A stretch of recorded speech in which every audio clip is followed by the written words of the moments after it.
তো সবাইকে সালাম জানাই ভাই, আসসালামু আলাইকুম। আমাদের নতুন ভিডিওতে তোমাদের সবাইকে স্বাগতম। তো এখানে আমরা আজকে যে বিষয়টা নিয়ে আলোচনা করব সেটা হচ্ছে একই রকম টপিক বলতে পারো, যে র্যান্ডম থ্রি যেটা আছে, ফিজিক্স র্যান্ডম থ্রি। তো সবাই এটা হেডিং দাও, এটা হচ্ছে আমাদের ফিজিক্স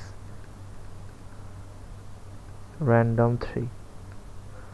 তো আমরা এখানে বেসিক্যালি আগের মতো মানে আগে যে টাইপটা নিয়ে আলোচনা করছি, যে মানে ওয়ার্ক নিয়ে, এখানে আমরা ওভাবে আলোচনা করব, মানে একটি ইলেকট্রনের যে শেষ বেগ সেটা বের করব এবং তার সাথে ত্বরণও বের করব। এটা আর কি এক্সট্রা একটু টপিক। তো এখানেও বলতে গেলে আমরা হলো কি যেটা বলতে পারি যে এনার্জি কনভার্সন যেটা বিষয়টা আছে, energy conserve conservation, sorry energy হচ্ছে আমরা যে কনজারভেশন বা এনার্জি হচ্ছে যে কনভার্সন, এনার্জি কনভার্সন এটা নিয়ে আলোচনা করবো, এনার্জি কনভার্সন আলোচনা করবো। আমি একটু আগের বিষয়ে একটু ভুল বুঝলাম, আসলে আমরা আগে ওয়ার্ক নিয়ে আলোচনা, মানে ওয়ার্ক ভুল করে বুঝলাম, আসলে ওয়ার্ক হবে না, এটা হবে এনার্জি, সরি। তো যাই হোক, আর তাহলে শুরু করি। দেখো, তো এখানে আমরা আমাদের ম্যাথডটাতে যাই। ম্যাথডে কি বলছে? ম্যাথডে বলা হচ্ছে এরকম, দেখো ভাইয়া ভালো মতো করে খেয়াল করো।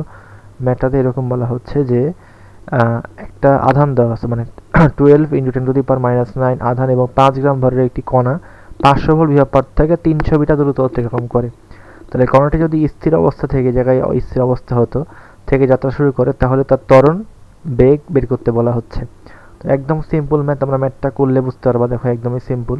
তো আমরা আগের মতো যে আগে যে আমরা র্যান্ডম টুতে করছি সেটা থেকে আমরা এটা করতে পারবো।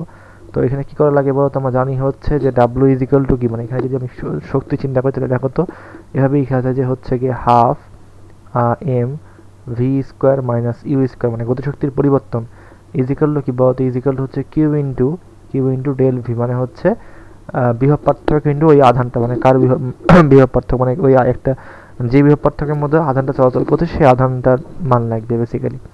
তো যাই হোক, তোমরা যদি এখানে বসা তাহলে হাফ ইন্টু, বলো তো এখানকার এম এর ভ্যালু কত? এম এর ভ্যালু হচ্ছে 5 গ্রাম, তাহলে 5 × 10⁻³ ইন্টু আমরা ভি স্কোয়ার বসাবো, কারণ আমাদের ইউ স্কোয়ার ভ্যালু 0, কারণ জায়গায় স্থির অবস্থা থেকে বলছে তাই।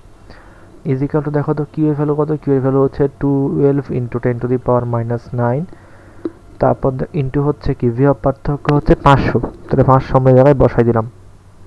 তো এটা ক্যালকুলেট করলে আসবে হচ্ছে পয়েন্টের অ্যান্সার আসবে, এটার ভি এর ভ্যালু আসবে হচ্ছে গিয়ে 0.04 898 গিয়ে মিটার পার সেকেন্ড, মানে আরও কিছু আছে অবশ্যই, আমরা এটাকে এখানে রেখে দিলাম। তো এটা হচ্ছে আমাদের এখানকার বিভব পার্থক্য।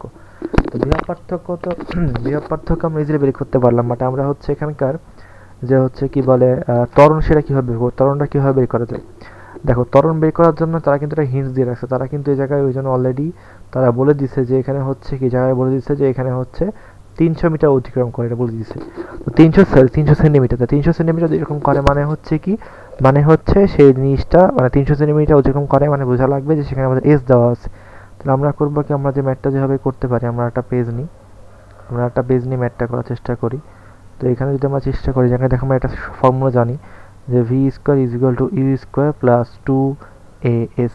তাহলে এই জায়গায় খেয়াল করো তো ভাইয়া, এখানে আমাদের কি এটার ভ্যালু 0, তাহলে এটার ভ্যালু যদি 0 হয়, এটার পুরোটা ভ্যালু 0, তাহলে আমরা এটুকু ভালো যদি এখানে বের করতে, তাহলে কীভাবে বের করা যাবে? A is equal to V square by 2 × S। তাহলে ভি স্কোয়ার ভ্যালু কত বলো তো ভাইয়া? ভি স্কোয়ার ভ্যালু কত? ভি স্কোয়ার ভ্যালু হচ্ছে কত? ভি স্কোয়ারের ভ্যালু আমরা এই ভ্যালুটা পাবো। ভি স্কোয়ার ভ্যালু যদি ওখান থেকে বের করতে চাও, মানে পয়েন্ট ছাড়া এরকম, মানে ওটাকে ইচ্ছা করে এরকম আসে, 10⁻³ আসবে। ডিভাইড বাই কত? 2 × S মানে কত? 2 × S মানে এস এর ভ্যালু 300 সেন্টিমিটার, মানে 3 মিটার। তাহলে এখান থেকে আমাদের এ এর ভ্যালু কত আসে? এখান থেকে এ এর ভ্যালু আসবে গিয়ে একবারে রাউন্ড ফিগার অ্যান্সার আসছে 4 × 10⁻⁴ মিটার পার সেকেন্ড স্কোয়ার। এটা হচ্ছে তার ত্বরণ। তাহলে এখানে তার ত্বরণ, সে যখন যাবে তার ত্বরণ এটা হবে। তো এটা একদমই সিম্পল একটা ম্যাথ প্রবলেম, একদমই সিম্পল, খালি ত্বরণটা অ্যাড হয়েছে। তো আমি এই জন্য এখান থেকে করলাম। তো এরপরে নতুন একটা অধ্যায়ে আমরা ম্যাথ করাবো ইনশাআল্লাহ। নিউটনের বলবিদ্যা থেকে আমরা কিছু রকেটস প্রবলেম আলোচনা করবো। ওকে, তো সবাইকে ধন্যবাদ। আসসালামু আলাইকুম।